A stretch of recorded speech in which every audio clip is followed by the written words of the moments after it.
This is a made-up story meant to be fun. Please let us know where you are watching from in the comments before we start. It's always interesting to see how far these stories can go. In southeastern Oregon's high desert, where sagebrush stretches for miles and the wind carries sounds from far away, there is a piece of land that doesn't show up on any current maps. The area is about 47 square miles and is only marked by its absence, which is a blank space on topographical surveys. In satellite images that official sources say are due to technical problems or intentional redaction for national security reasons.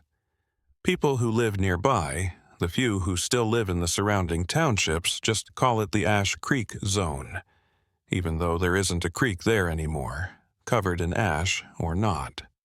A rancher named Hollis Putt filed a livestock census in 1953 that was the first written record of something strange happening in that area. In 1967, during an audit of agricultural records, his report was found. A graduate student named Vera Lindstrom at Oregon State University had a strange note in the margins. Putt had said that 73 cows had died that year, but not from disease or predators. Instead, he said, they had died from what he called the wrong kind of quiet. When census takers asked Putt about this strange phrase, he apparently refused to explain, saying only that some parts of his grazing land were no longer good for animals and would stay fenced off for an indefinite amount of time. What makes this note stand out is, what matters is that Putt was known throughout Harney County as a down-to-earth person who didn't believe in superstitions or exaggerate. His grandfather settled on the land in 1887, and the Putt family has run one of the biggest cattle operations in the area for 3 generations. It seemed like more than just normal caution for a man like that to leave almost a quarter of his grazing land without a clear reason. The area in question is about 38 miles northwest of the small town of Fields, Oregon, which had a population of 72 in 1960. Census. The landscape is both beautiful and harsh. The high desert has volcanic rock formations that rise from 4,000 to just over 6,000 feet.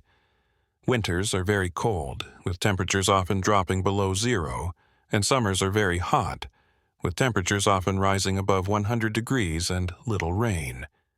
Land does not forgive mistakes or carelessness.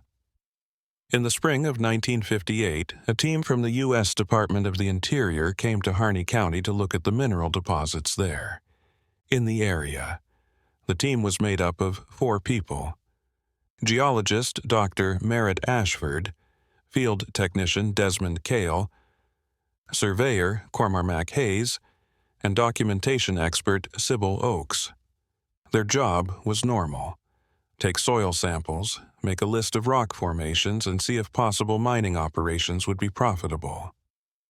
The Bureau of Land Management office in Burns, Oregon, has records that show the team checked in on April 3, 1958, and was supposed to finish their survey in 6 weeks. On May 22nd and 23rd, 2 days after they were supposed to come back, only 2 team members came out of the survey area. Desmond Cale and Sybil Oakes walked into the sheriff's office in Burns just after dawn with very little gear and signs of severe dehydration and exposure. Sheriff Clayton Morse's official report from May 23, 1958, is very short. It says that Cale and Oakes told the police that Dr. Ashford and Cormac Hayes died because of problems caused by being around the environment. The survivors said that the bodies had been left at the survey site because it was too hard to move them over rough ground. When asked for the exact location, Cale and Oakes gave coordinates that put the site in what would later be known as the Ash Creek Zone. The official report doesn't say anything about what Ronan Vickers, a reporter for the Burns Times-Herald, found out in 1966 when he talked to a retired deputy who had been there when the first questioning took place. Both survivors said they didn't want to talk about what really happened during those 49 days. The deputy, whose name is J.L. Brenner in Vickers' notes, said they weren't acting like people who had just lost coworkers to exposure. They acted like people who had seen something that didn't fit with what they thought they knew about the world. Brenner's notes, which Vickers used in his article, say that Oakes was catatonic for the first few hours and didn't answer questions. The wall, with a look on her face that made it seem like she was still seeing something we couldn't. Yell talked more, but people said his answers were vague and contradictory. Cale is said to have told people that his coworkers died because they went where they shouldn't have gone, but he wouldn't or couldn't explain what that meant. The survivors gave the recovery team the coordinates so they could get the bodies. There were 8 men on the team, 6 deputies, a medic, and a local guide, named Foster Quinn, who knew the high desert better than anyone else. They left on May 24th with enough food and other supplies for a week-long trip.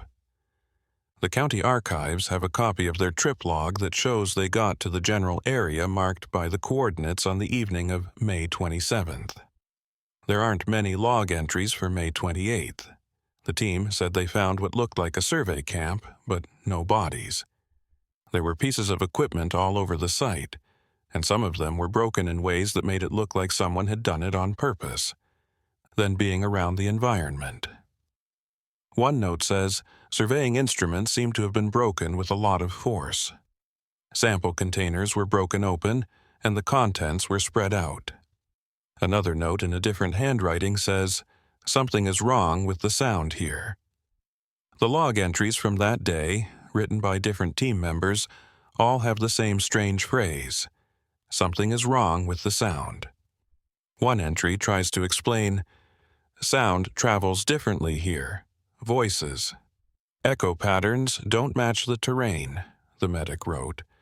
3 of the deputies are experiencing vertigo and disorientation. Foster Quinn insists we leave immediately. He says this land doesn't want us here. I'm inclined to agree, though I can't articulate exactly why. The team left the site on the evening of May 28th without finding the bodies. The sheriff's log noted their return to Burns on May 30th, but there was no official reason given for why they didn't finish the recovery mission. On June 2, 1958, the case was officially closed. Dr. Merritt Ashford and Cormac Hayes were found dead, and their bodies were never found. 3 months later, Foster Quinn, the guide who had told the team to leave the site, died. Dr. Lawrence Wickham in Burns signed the death certificate that lists the cause as cardiac arrest, which wasn't surprising since Quinn was 64 years old and had worked in physically demanding jobs for decades. A note in Dr. Waitham's personal records is very interesting. His daughter gave them to the Oregon Historical Society in 1969. Wickham wrote on August 14, 1958, 2 days before Quinn died, Foster came to the clinic today. He wanted something to help him sleep. Said he hadn't rested properly since the recovery mission in May, when I asked. He said that it wasn't dreams that kept him awake, but the lack of them. He said that when he closed his eyes, all he heard was that wrong silence. I gave them a mild sedative, but I don't think it's a medical issue. The next entry in Wickham's records, dated August 17th, says, Foster Quinn was found dead in his home this morning. It looks like he had a heart attack. His landlady said she heard him walking around the house all night for the past few weeks, back and forth, as if he were pacing. This morning, when she checked on him, he was sitting up in his chair by the window, facing the survey site about 38 miles away. The house was locked from the inside, and there were no signs of disturbance. The strangest thing was that all the clocks in his house had stopped at the same time, 3:17 in the morning. Over the next few months, the survey site and the area around it became known among locals. Ranch hands who worked land near the zone reported similar things happening. Strange sounds, a feeling of unease that won't go away, and livestock that won't graze in certain areas. Hollis Puitt's original complaint about the wrong kind of quiet began to make more sense to nearby ranchers who noticed that even birds seemed to avoid the airspace above certain areas of land. In early 1959, the Department of Defense declared about 47 square miles of land in southeastern Harney County to be a restricted military zone, meaning that civilians could not enter. There was no explanation given, and no military bases were built in the area after that. The only change that could be seen was the addition of chain-link fencing around the perimeter, which was marked with standard no trespassing signs for U.S. government property. There were no guards or patrols, and the area was simply left alone. This action raised questions among local residents, especially since there had been no previous military activity in that specific location. Ranchers, including Hollis Puitt, complained to the Bureau of Land Management that the restriction hurt their grazing rights and property values. These complaints were acknowledged but never acted on. Researcher Vera Lindstrom found 17 letters from Puitt to various government agencies in her 1967 investigation. All of them asked for clarification on the reason for the restricted zone. Only 3 responses were received, each saying that the restriction was necessary for national security purposes and that no further information could be provided. Necessary for national security reasons, and that no more information could be given. Hollis Puitt died in 1961. His obituary in the Burns Times-Herald said that he had been in poor health for a few years. His daughter, Iris Puitt-Damon, inherited the ranch and sold it right away to a developer from Boise. In a 1966 interview with Ronan Vickers, Damon explained her choice. "My father spent his last years obsessed with that restricted zone. He kept detailed records of. He saw strange lights at night that weren't like planes or cars, and he heard sounds that didn't come from anywhere natural. He would sit on the porch after dark with binoculars and watch the fence line. In his last year, he hardly ran the ranch at all because he was so obsessed with figuring out what was going on there. When he died, I found dozens of notebooks in his study filled with observations, theories, and diagrams. I burned them all because I didn't want to carry them." Whatever had taken hold of him. When Vickers asked Damon why his father was so obsessed, he said, "He felt responsible. He thought that something had started on his land, and that by not stopping it or not understanding it, he had failed some basic duty.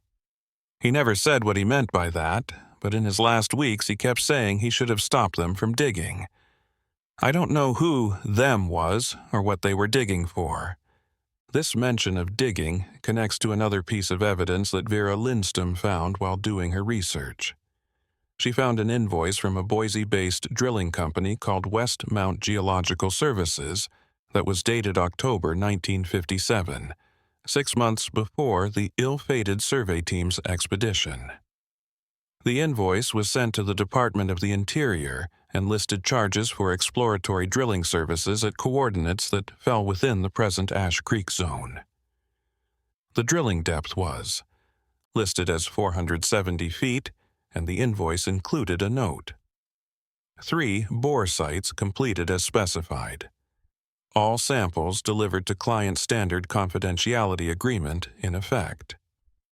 The attempts by Lindstrom to locate these samples or any reports associated with the drilling operation proved unsuccessful.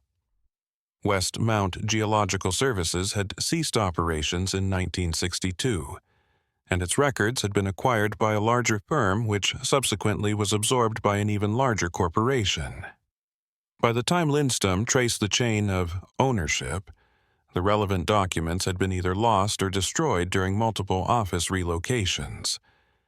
The only surviving evidence that the drilling had occurred at all was that single invoice preserved by accident as a box of miscellaneous financial records that had never been properly catalogued.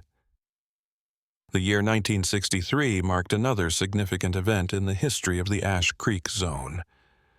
On the night of June 11th, residents of Fields, Oregon, reported seeing unusual lights in the sky to the northwest, the direction of thee. The lights were visible for about 40 minutes, from 10:30 p.m. to 11:10 p.m., and then they suddenly disappeared. The next morning, several people who had seen the lights said they had severe headaches, nausea, and confusion. Dr. Nathan Cordell, who ran a clinic in Fields 3 days a week, examined 7 people, and he wrote in his notes that their symptoms were consistent with acute vestibular disturbance, but he couldn't find a clear cause. All 7 people got better within 48 hours, but some reported persistent low-level tinnitus, a ringing in the ears that lasted for weeks. Dr. Cordell's notes on this incident are kept in the Oregon Medical Association archives.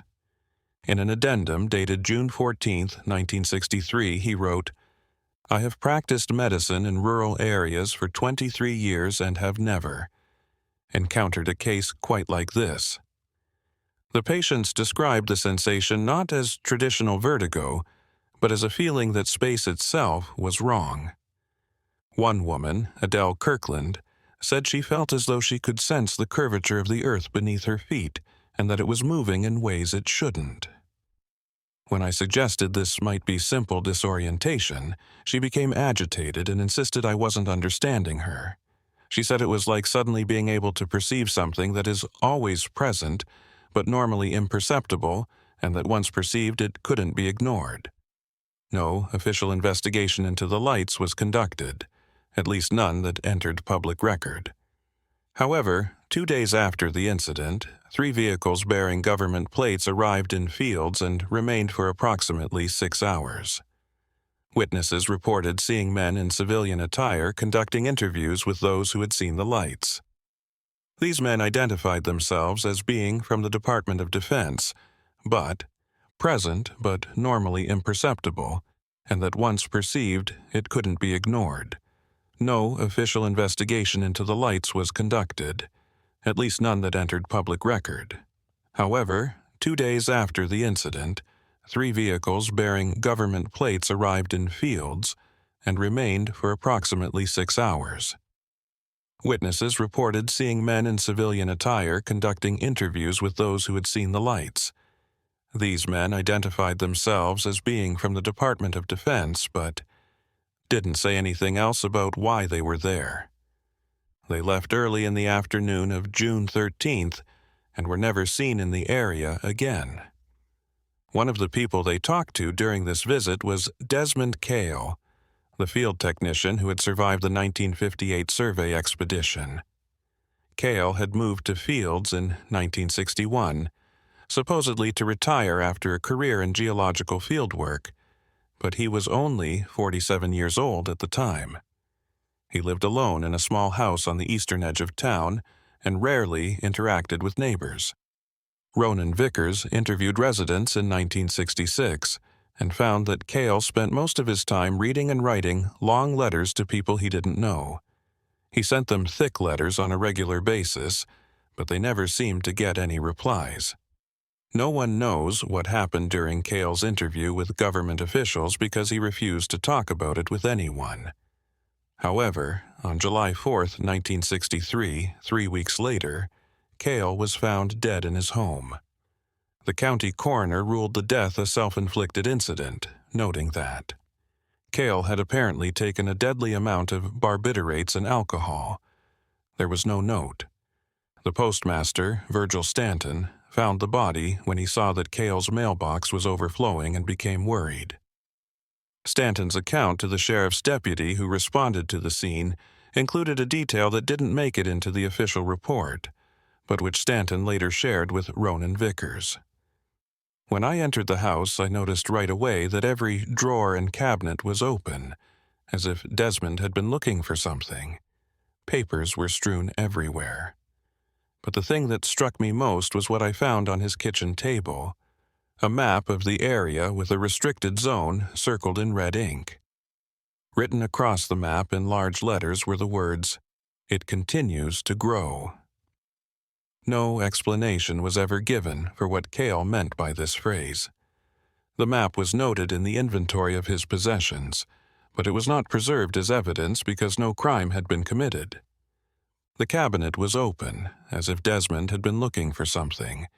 Papers were strewn all over the place. But the most interesting thing I found was on his kitchen table. A map of the area with a red ink circle around a restricted zone. The words, "It continues to grow," were written in big letters across the map. No one ever explained what Cale meant by this. The map was listed in the inventory of his belongings, but it wasn't kept as evidence because no crime had been committed. By the time Vickers tried to find it in 1966, it had been thrown away during routine clearing of archived materials. Saibal Oakes, the other survivor of the 1958 expedition, had moved to California shortly after the incident. Over the years, various researchers have tried to find and interview her, but they have all failed. She was not listed in any phone books, did not have any professional licenses, and seemed to have completely disappeared from public records. In 1968, Vera Lindstrom received an anonymous letter postmarked from San Francisco. The letter, written in neat cursive on plain stationery, only had 4 sentences. "I know you have been researching the survey team incident. I was there. Some doors should remain closed. Stop looking." The letter was unsigned, but handwriting analysis commissioned by Lindstrom suggested with reasonable confidence that it had been written by a woman in her 30s or 40s, consistent with Oakes's age at that time. Throughout the 1960s, the Ash Creek Zone remained cordoned off. Letter postmarked from San Francisco. The letter was written in neat cursive on plain paper and had only 4 sentences. "I know you have been looking into the survey team incident. I was there. Some doors should stay closed. Stop looking." The letter was not signed, but handwriting analysis done by Lindstrom showed with reasonable confidence that it was written by a woman in her 30s or 40s, which is consistent with Oakes's age at that time. Throughout the 1960s, the Ash Creek Zone remained closed off, and mostly forgotten by everyone except for a few people who were still interested in the case. The most dedicated of these was Garrett Wolfe, a retired civil engineer who had worked on various government projects in the western United States in the 1940s and 50s. Wolfe became interested in the Ash Creek Zone after reading a short article about it in a geology journal in 1964. He started gathering information, interviewing people, and trying to put together a complete understanding of what had happened there. Wall was very careful in his research. He got copies of every document he could find about the area, talked to dozens of witnesses and their families, and even got aerial photos of the zone taken before and after it was restricted. These photos, though not very good because of the technology of the time, showed a landscape that looked normal. There were sagebrush deserts, rock formations, and no obvious buildings or developments. The most interesting thing about the area was what looked like a dry creek bed, which is probably how it got its informal name. In 1966, Wolfe put together all of his research into a long manuscript called The Ash Creek Enigma, which looked into strange things that happened in Harney County, Oregon. He sent the manuscript to several university presses and scientific journals, but none of them wanted to publish it. Wolfe kept the rejection letters, which gave different reasons for not publishing it. Some of them said there wasn't enough verifiable evidence, while others said it relied too much on anecdotal evidence and speculation. One editor wrote, "While your research is thorough, the subject matter falls outside the scope of serious scientific inquiry." Undeterred, Wolfe self-published a limited run of 200 copies in early 1967. The book received almost no attention. A brief review in a regional newspaper described it as an interesting, if ultimately unconvincing, attempt to manufacture mystery where none exists. Most of the copies remained unsold, and by the time of Wolfe's death in 1973, fewer than 50 had been distributed. One copy, however, made it to Vera Lindstrom, who was finishing her own research on the Ash Creek Zone as part of her graduate studies. Lindstrom found Wolf's work interesting and decided to visit him at his home in Bend, Oregon, in March 1967. Her notes from that meeting say that Wolf was not well. He had been diagnosed with a serious neurological disorder a few months earlier, and his condition was getting worse quickly. Even though he was sick, his mind was still sharp. He talked about his research with Lindstrom for several hours. Lindstrom's notes from that conversation are some of the most detailed first-hand accounts of Wolf's theories. He thought that something had been found during the drilling operation in 1957, something that the Department of the Interior had not expected to find and did not know how to handle. He thought that the next survey team had been sent to look into it further, but they had run into something they were not ready for. He said that the zone's restriction wasn't to protect a military base or secret research, but to keep something that couldn't be properly explained or controlled. When Lindstrom asked what he thought had been found, Wolf's answer was calm but disturbing. "I don't think they found an object or a substance. I think they found a condition. Something about that specific location, whether it's geological, spatial, or something else entirely, creates effects that go against our understanding of how physical space behaves." Understanding how physical space behaves. The drilling didn't discover it so much as activate it, or perhaps expose it. And once exposed, it began to expand. This theory aligned with Desmond Cale's final written message. It continues to grow. Dana Mahari Wolf believed that whatever phenomenon existed in the Ash Creek zone was not static, but was gradually expanding its influence outward from some central point. He pointed to the gradual increase in the reported affected area from the original. Lindstrom pressed him for more concrete evidence, and Wolf produced what he considered his most significant find, a copy of a memo dated September 1957, apparently leaked from Department of Interior files. The memo, addressed to an unnamed recipient and signed only with the initials RTN, discussed the preliminary results of the drilling operation. The relevant passage read, "Analysis of core samples from bore Site 2 reveals anomalies that defy standard explanation. Material composition was normal down to a depth of about 320 feet, at which point instruments started giving readings that weren't always the same. Samples can't be properly analyzed below 380 feet. It seems that physical properties change depending on how and when they are observed. Before moving on with any more operations, it is best to talk to experts in redacted right away. No one has ever been able to confirm that this memo is real. Lindstrom and others tried to find the original in. Government archives didn't work. Wolf said he got it from a former Department of Interior employee who wanted to stay anonymous, but he never gave any way to check this source. Some people who don't believe it say that Wolf made up the memo or that someone else did it to trick him without proof. It is still an interesting but ultimately questionable piece of evidence. On August 3, 1973, Garrett Wolf passed away. His research materials were given to him as he wanted, given to the Oregon Historical Society. But when the society tried to catalog the collection in 1974, they found that a lot of it was missing.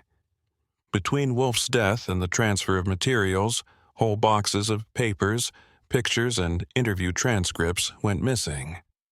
His lawyer, Morton Hale, who was also his executive, said that he had sent everything from Wolf's study to the Historical Society. However, the Society's records showed that only about 60% of what was expected had been sent. Gotten. No one ever found the missing items, and no one ever figured out why they were gone.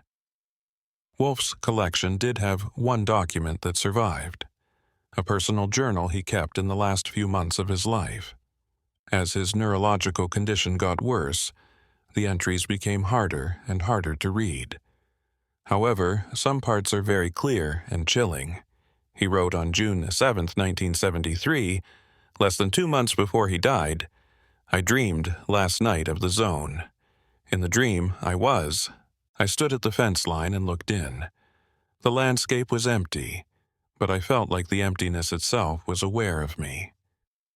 Not that something in the landscape was watching, but that the absence, the void, had become conscious.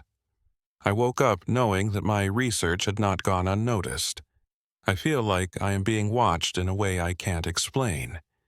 It is not paranoia, it is knowledge. The Ash Creek zone stayed mostly undisturbed in the 1970s and 80s.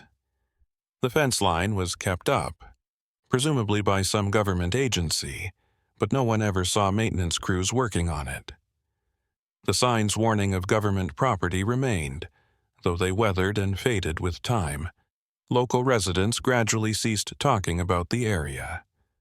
New generations moved to the region with no knowledge of the history, and those who remembered generally chose not to speak of it.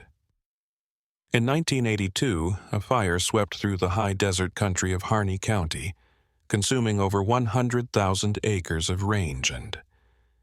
The fire came within 3 miles of the Ash Creek zone's northern boundary, but did not cross into the restricted area. Fire crews noted this in their reports, attributing it to favorable wind conditions and the natural fire reek provided by a rocky ridge. However, one crew chief interviewed years later by a documentary filmmaker expressed doubt about this explanation. "We had fires jumping half-mile gaps that summer, carried by winds that could pick up embers and drop them miles away. For that fire to stop so precisely at the zone boundary didn't fit the conditions we were seeing. It was as if the fire just chose not to go there." In the 1990s, a different group became interested in the Ash Creek zone. With the rise of internet forums and conspiracy theory communities, the restricted area became a topic of speculation among those interested in government secrets and unexplained phenomena. Most of these discussions were wildly inaccurate, involving claims of underground bases, extraterrestrial contact, and other elements unsupported by any credible evidence. The area's documented history became buried under layers of lies and exaggerations. In 1998, a forum member using the screen name High Desert Watcher said they had grown up in fields and remembered the events of 1963. This person gave details that matched up with documented accounts, but they also added new information that couldn't be verified. They said their grandfather had been part of the recovery team that searched for the bodies of the survey team members in 1958, and that the grandfather had kept a personal diary of the expedition that contradicted the official trip log. According to High Desert Watcher, this diary described the team finding not just a disturbed campsite, but something more troubling: evidence that the survey team had been engaged in excavation work beyond their stated mission parameters. The diary allegedly described a partially exposed opening in the ground, roughly circular, approximately 8 feet in diameter, descending beyond the reach of the recovery team's flashlights. The ground around this opening was said to be oily and smell like burnt copper and something organic that had been preserved for too long. These claims can't be proven. High Desert Watcher never sent scans or pictures of the supposed diary, and attempts to find them or reach them offline were unsuccessful. The account was deleted from the forum in 2001, and the user never came back. However, the description of an excavated opening is interestingly similar to Iris's. Puit Damon remembers how her father was obsessed with stopping them from digging. In 2003, civilian mapping services made satellite images of the United States widely available. Users quickly noticed that the area that matched the Ash Creek zone looked pixelated or obscured in these images. Service providers said that certain areas were redacted at the request of government agencies for national security reasons, which was standard practice for active military installations. But, as had been the case for decades, There was no sign of military activity in the Ash Creek zone. There were no buildings, roads, or any other kind of infrastructure. It was just empty land that no one was allowed to enter. Malcolm Frost, a graduate student at the University of Oregon, wrote his master's thesis in 2006 about government land restrictions in the western United States. He tried to visit the Ash Creek zone to document its current state. On September 12, 2006, he drove to the area with a camera and recording equipment. According to his thesis, he approached the fence line from the south. At a point roughly 12 miles west of Fields, Frost's description of the area is matter-of-fact. The landscape appears typical of high desert terrain. Sagebrush, scattered juniper, volcanic rock formations. The fence is standard chain link 8 feet high, topped with barbed wire. No guards were present. No surveillance equipment was visible, though I cannot discount the possibility of hidden. There were faded, but still readable, warning signs. I walked along the perimeter for about 2 miles, looking inside the restricted area. Nothing seemed out of the ordinary. It was just empty land. However, Frost also mentioned something that was hard for him to explain. While I was walking parallel to the fence, I saw that my watch had stopped. The battery was new and had been replaced less than a month ago. I noted the time on my phone for 4:47 p.m. and kept walking. After about 20 minutes, I checked my phone again to see how much ground I had covered. It said 1:51 p.m., which meant that only 4 minutes had passed. I thought this was a mistake, or that I had read the time wrong at first. But when I got back to my car and looked at the dashboard clock, it said 2 or 900 p.m., which matched my phone. When I looked at my watch later, it had stopped at exactly 1:47 p.m., the moment I had first noticed the problem. I replaced the battery twice after that, but the watch never worked right. Again, it would run for varying periods, sometimes hours, sometimes only minutes, and then stop, always showing a different time. Frost included this anecdote in an appendix to his thesis, noting that he could offer no explanation for it and that it might be entirely coincidental. His thesis was accepted, and he moved on to other research interests. But the watch incident echoes earlier reports.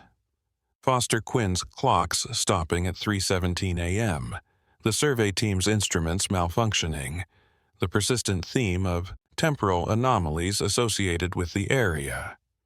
The most recent documented event related to the Ash Creek zone occurred in 2009, though it only became publicly known in 2011. A researcher at Los Alamos National Laboratory named Dr. Helena Voss published a paper in an obscure geophysics journal examining what she termed spatial anomalies in various locations around the United States. The paper was highly technical, dealing with measurements of gravitational fields, magnetic variations, and other physical properties that fell outside standard parameters. One of the places she talked about in the paper was the Ash Creek zone, which was only identified by coordinates. Dr. Voss said that long-range sensors had found persistent irregularities in spatial metrics at this location, with readings that suggested local distortions in the fabric of spacetime on a scale that didn't match known geological or man-made sources. She said that these readings had been consistent over a monitoring period of 3 years and seemed to be slowly getting stronger. The paper got very little attention from scientists. Most readers thought the readings were wrong because of instrument error or misinterpretation of data. Dr. Voss did not do any follow-up research and retired from Los Alamos in 2010. Attempts to contact her for more information about her findings have not worked. The Ash Creek zone is still a blank space on maps, a restricted area with no clear purpose, and a source of questions that have no official answers. The fence line is still maintained, the sign is still worn down, and the land inside is quiet and undisturbed. Most of the people who remember the history are gone now. Fields, Oregon, has a population of 43 as of the most recent census.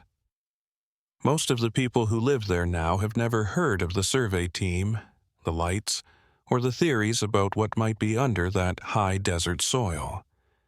There are no ghosts in this story, no supernatural elements to explain what happened, just a series of documented events that are hard to understand. A survey team that disappeared in 1958, 2 survivors who wouldn't talk about what they saw, bodies that were never found, a drilling operation 6 months earlier that found something in the deep earth that couldn't be properly analyzed, a guide who died hearing wrong silence, a field technician who killed himself after being interviewed by government officials, and a researcher who said it continues to grow. The physical evidence is scarce. A few invoices, some medical records, interview transcripts, personal journals.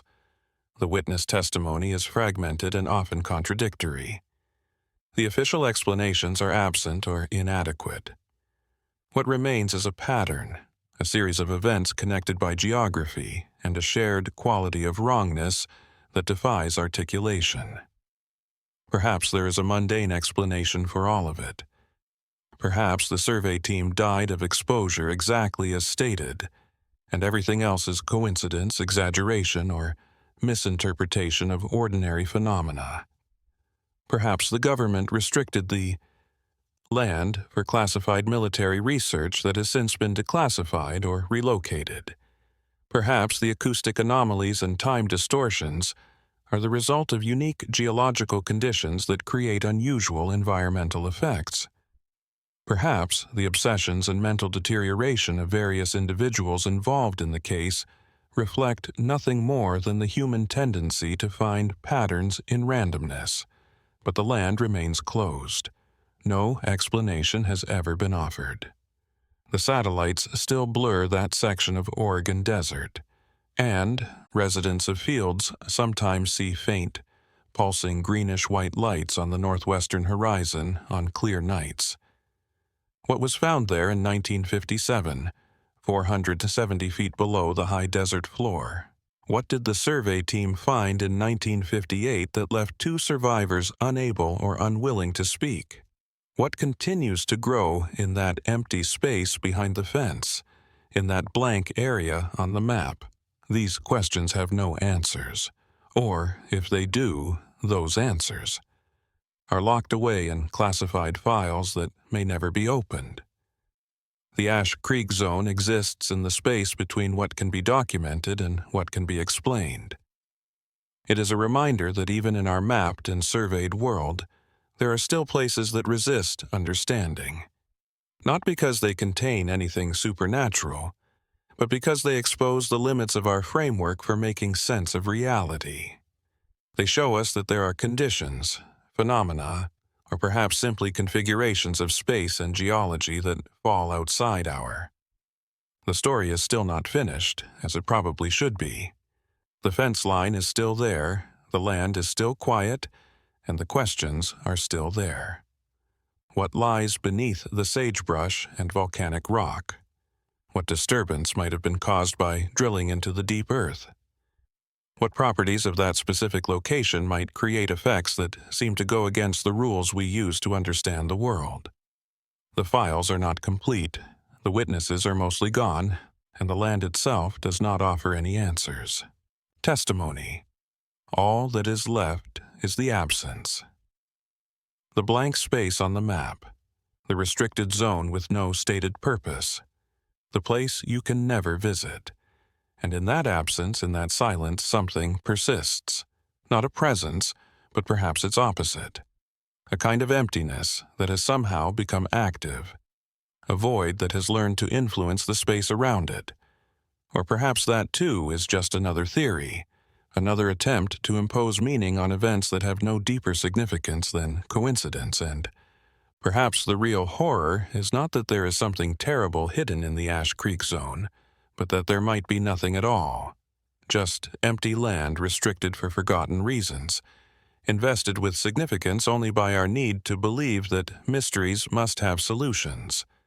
But if that were true, why maintain the fence? Why redact the satellite imagery? Why has no official explanation ever been provided? No declassification ever occurred? No records been released? Why does that 47 square miles of Oregon desert remain off-limits more than 60 years after the restriction was first imposed? These are questions without answers. And perhaps that is the point. Perhaps the Ash Creek Zone is meant to remain a question, a gap in knowledge, a reminder that not everything can be explained or understood or filed away as solved. The desert wind still blows across that land, moving the sagebrush, whistling through the fence line, carrying sounds from distances that seem wrong. The volcanic rock formations cast shadows that get longer as the sun goes down. And somewhere in that small area, 470 feet below the surface, maybe even deeper, there might be something that was found in 1957 and never properly covered up again. Or there might be nothing at all. But you can't go there to find out. The fence stops you and the signs tell you to stay away. And maybe that's for the best.